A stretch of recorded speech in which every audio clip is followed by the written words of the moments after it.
I buried my 8-year-old son John, alone under the relentless Savannah sun. The air was so thick with humidity it felt like breathing through a damp towel, and sweat ran down my back in my black dress. I kept looking toward the cemetery gates, waiting for a car, a text, anything. But there was nothing. No mother, no father, no sister. Just me and the heat and the awful silence of a grave that felt too small. I thought they were stuck in traffic. I thought maybe my sister's flight was delayed. I made excuses for them until the first shovelful of dirt hit the wood. Then my phone buzzed in my purse. I pulled it out, hoping for an apology. Instead, I saw a notification from my mother. It wasn't a text. It was a link she had shared with me.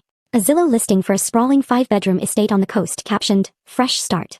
I stared at the screen, my vision blurring from the sweat and the tears. The price was listed right there. $1.5 million. The exact amount of my son's life insurance and trust fund combined. While I was putting my child in the ground, my family wasn't grieving. They were shopping. Before I tell you what I found in my mother's text history that made me skip my own grief to destroy them, drop a comment and let me know where you're watching from and what time it is for you right now. I want to see how far this story travels. I drove home in silence, the air conditioning in my old sedan blasting against the sweat drying on my skin. The backseat was filled with the flower arrangements from the service, the white lilies giving off a scent so thick and cloying it made my stomach turn. It smelled like a funeral parlor, like finality, like the end of the world compressed into a 2-mile drive. When I unlocked the door to my apartment, the quiet didn't feel peaceful. It felt heavy. I walked into the kitchen, threw my keys on the counter, and stared at the empty space where my son used to sit for breakfast. I waited for the breakdown. I waited for the knees to buckle, for the sobbing to start, for the grief to swallow me whole. But it didn't come. Instead, a strange, icy clarity settled over me. It started at the base of my spine and worked its way up, cooling the heat of the Savannah sun, sharpening my vision until everything in the room looked high definition and hard-edged. I opened my laptop. I needed to know. I logged into the florist's website, the one my mother used for every birthday and anniversary. I had her password because I was the one who usually ordered the gift she took credit for. I found the order for the funeral spray. There was the date stamp. Order placed 14 days ago. They hadn't missed the funeral because of a last-minute crisis. They hadn't been delayed by traffic or a sudden illness. They had pre-ordered the flowers 2 weeks in advance. They had known 14 days ago that they wouldn't be standing beside me while I buried my son. They had scheduled their absence like a dentist appointment. I didn't scream. I didn't throw the laptop across the room. I just sat there, and the last little piece of hope I had been holding on to, the childish hope that my mother loved me, that my father protected me, snapped. It was a clean break. I opened a new tab. My banking portal. I pulled up the joint credit card I had shared with my sister, Destiny. I had added her as an authorized user 3 years ago when she claimed she needed help building credit. I scrolled through the recent transactions. While I was at the funeral home picking out a casket, she had spent $400 at a Sephora in Atlanta. While I was writing my son's eulogy, she had dropped $200 at a sushi restaurant. I clicked Remove Authorized User. Confirmed. The card was dead. Next, I navigated to the smart home app for the family vacation cabin in the Blue Ridge Mountains. They called it the family cabin, but my name was the only one on the deed. I had bought it with the settlement from my divorce, a place for John to see snow. My parents used it every other weekend to host their friends, playing the wealthy retirees while I paid the property taxes.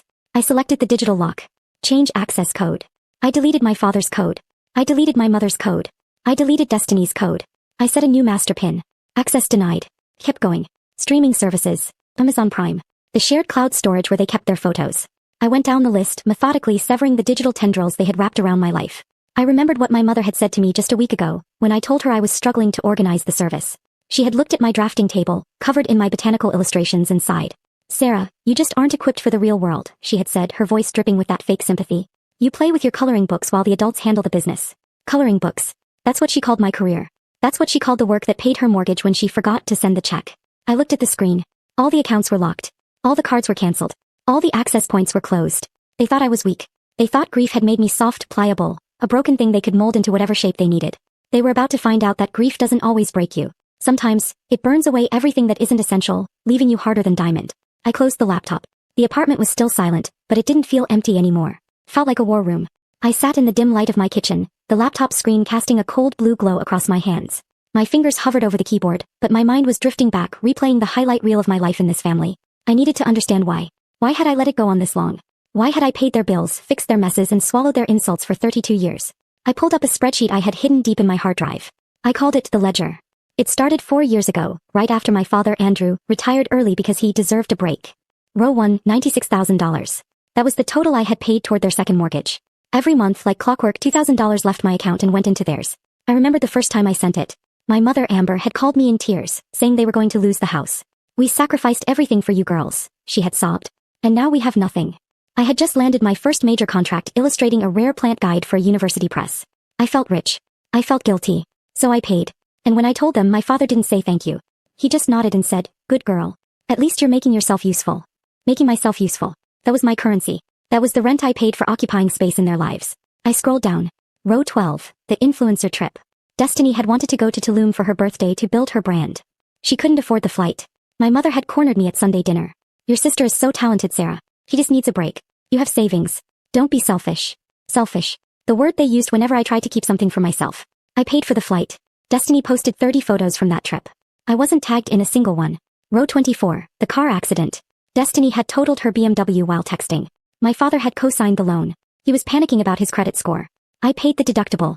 $500. It wasn't just the money. It was the way they trained me. It was like they were feeding a stray dog. They starved me of affection for weeks, months, making me feel invisible. And then just when I was about to walk away, they would throw me a scrap. A compliment on my hair. A hug that lasted 2 seconds too long. A text that said, thinking of you. And I would eat it up. I would wag my tail and come running back thinking, see? They do love me. If I just try harder, if I just give a little more, it will stay like this. Psychologists call it intermittent reinforcement. It's the most powerful way to condition a behavior. It's how you train a rat to push a lever until it dies of exhaustion. You don't give it a pellet every time. You give it a pellet randomly. The unpredictability keeps the hope alive. Keeps you addicted to the possibility of love. But looking at the ledger now, seeing the cold, hard numbers, the addiction broke. My eyes landed on the most recent entry. 2 days after John died. A package had arrived at my door. My mother had texted me, sent you something to help. Love you. I had opened it with shaking hands, thinking maybe it was a photo album or a blanket or something to comfort me. It was a box. Inside was a stack of envelopes. Past due notices. Credit card bills. A foreclosure warning for the beach house. All addressed to Destiny or my parents. And on top, a yellow sticky note in my mother's handwriting. Do the right thing, Sarah. Family helps family. That was their condolence gift. A bill. They didn't see a grieving mother. They saw an inheritance. They saw a payout. I closed the spreadsheet. The shame I had felt for years. The shame of not being enough, of not being like Destiny, evaporated. It wasn't shame anymore. It was fuel. I had spent my life building them a safety net, stitching it together with my own money and self-worth.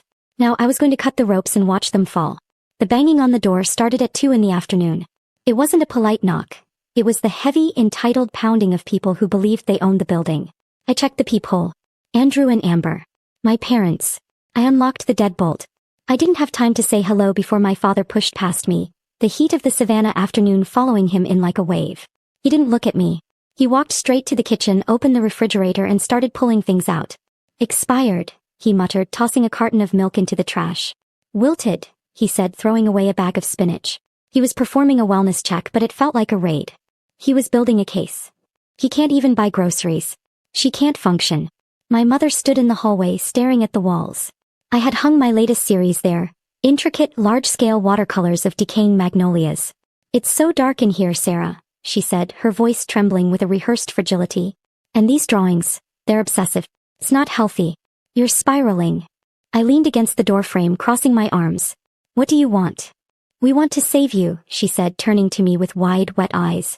We spoke to a specialist. He agrees. You're displaying signs of a psychotic break. The isolation. The aggression. Cutting off your sister. She reached into her designer handbag and pulled out a thick document clipped with a blue backing. She placed it on the coffee table. It's a voluntary conservatorship, she said. Just for the financial side. Just until you're stable again. We'll manage John's trust. We'll make sure the bills get paid. You don't have to worry about a thing. I looked at the papers. They wanted control. Not just of the money but of me. And if I don't sign? I asked, my voice flat. Andrew slammed the fridge door shut. Then we call the authorities, he said, wiping his hands on his pants. We file for an involuntary 5,150 hold. We tell them you're a danger to yourself. We have the neighbors' statements. We have the emails you sent Destiny. I froze. I hadn't sent Destiny any emails. They were forging evidence. I looked at my mother.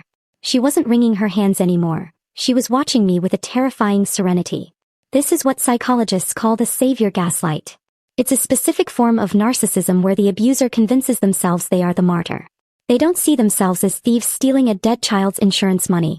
In their minds, they are the heroic parent stepping in to rescue their broken daughter from her own wealth. They have to believe I'm crazy because if I'm sane then they're just monsters.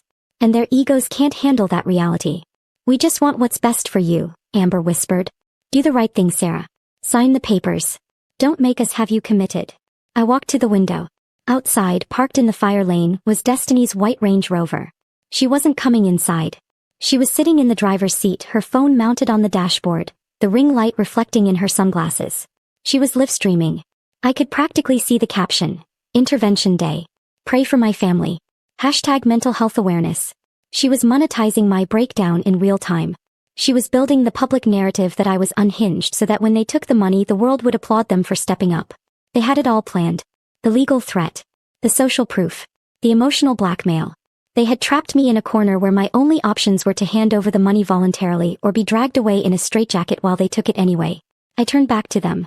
I needed them to leave before I did something that would actually prove them right. I need to think, I said. You have 24 hours, Andrew said.